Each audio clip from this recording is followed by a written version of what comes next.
One of the first things when I got into Linux, a lot of people told me about VIM.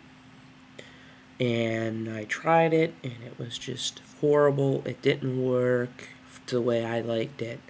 I was confused. I just thought Nano or Pico or EE was just easier. As time went on, I met a programmer who constantly talked about it and told me, you have to do this. So I made the plunge, and I'm glad I am. Or I did. So right here, I have a terminal open where I just have a bunch of stuff in here. The first thing I want to show you is there's two modes. There's the command mode, which I'm in now, and then there's insert mode, or edit mode as I like to call. You hit the letter I on your keyboard, and as you can see here at the bottom, you see the word insert. So now I can come down here and I can fix my spelling correction there, and I can do a bunch of stuff here. If I want to go back into command mode that I can run some commands, I just hit the escape key. As you can see, the insert's gone. So whenever you're ready to use command mode, you can hit escape, and if you hit it a couple times, it's not going to hurt anything, unless you have some keyboard macro set up to hit escape that closes Windows. So the first thing I want to do is, now this isn't a big file, but let's say there was a huge file and there's several hundred lines or even thousand lines, and you need to find every instance of the word Bob, and you need to replace that with John, or it could be happy with sad. So instead of going and searching the file for every instance of John or Bob, we can, in command mode, we can put in colon, % space s / / Bob / John / G. And the G just basically makes the look both up and down. Because if you're in the middle of the file and you didn't do the G, it would only look from the cursor down.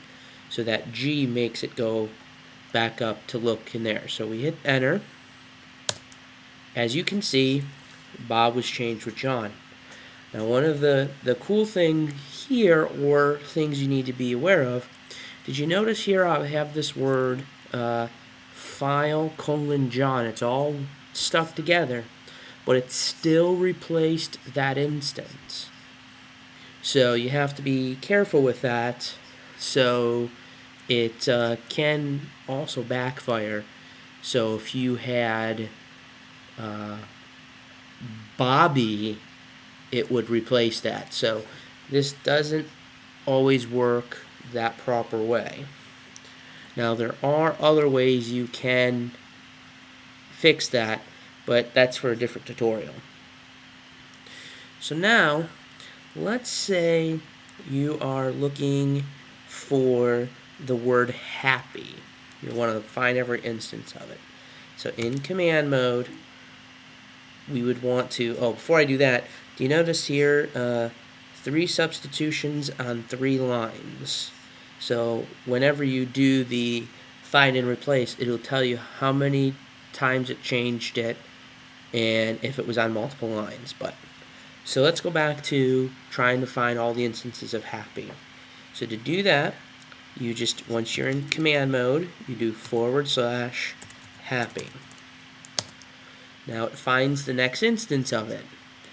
Now, if you press down, it's just going to move the cursor down.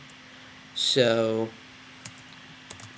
to move to the next, to have it continue searching, you just hit N, and it'll go down to the next.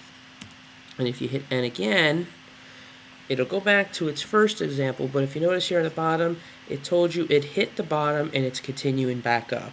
That would be the bottom of the file.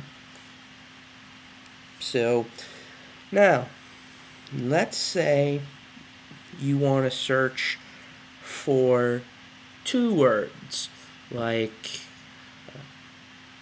open day, or in this example, we're going to do happy birthday. Now, that's a lot easier than what you would think.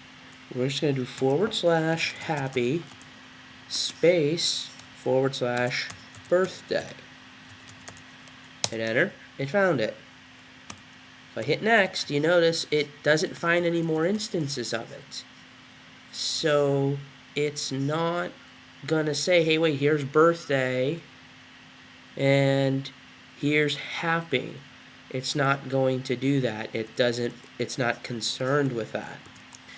So even the proof point here, because I didn't have happy in capital letters, go back to the top.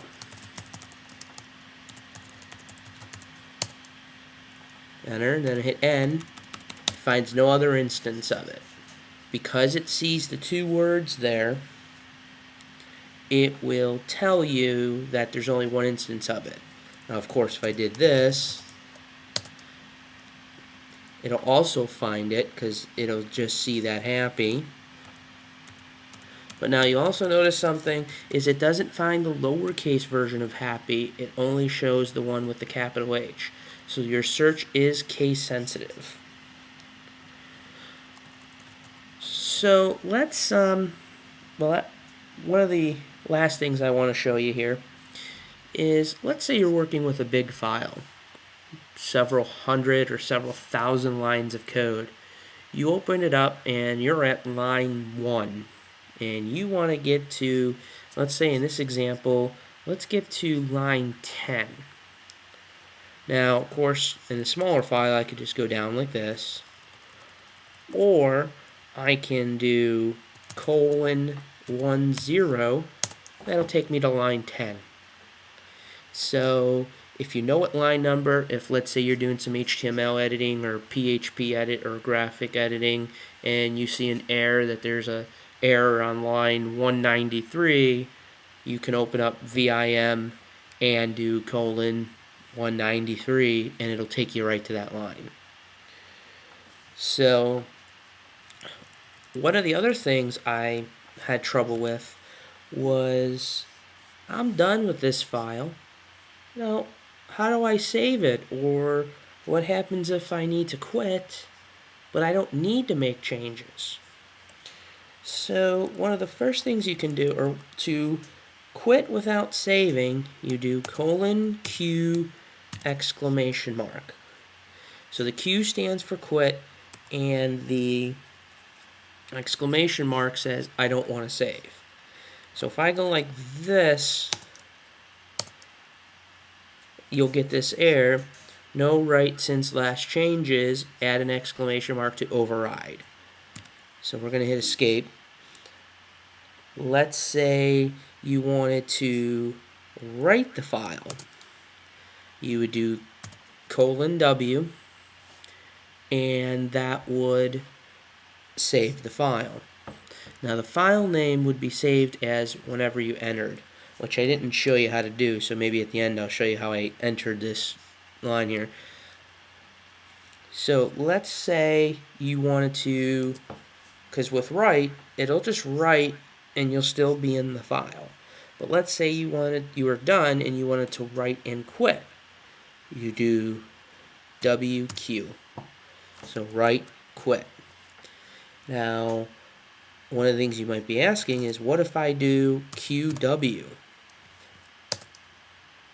It's going to say it's not a command.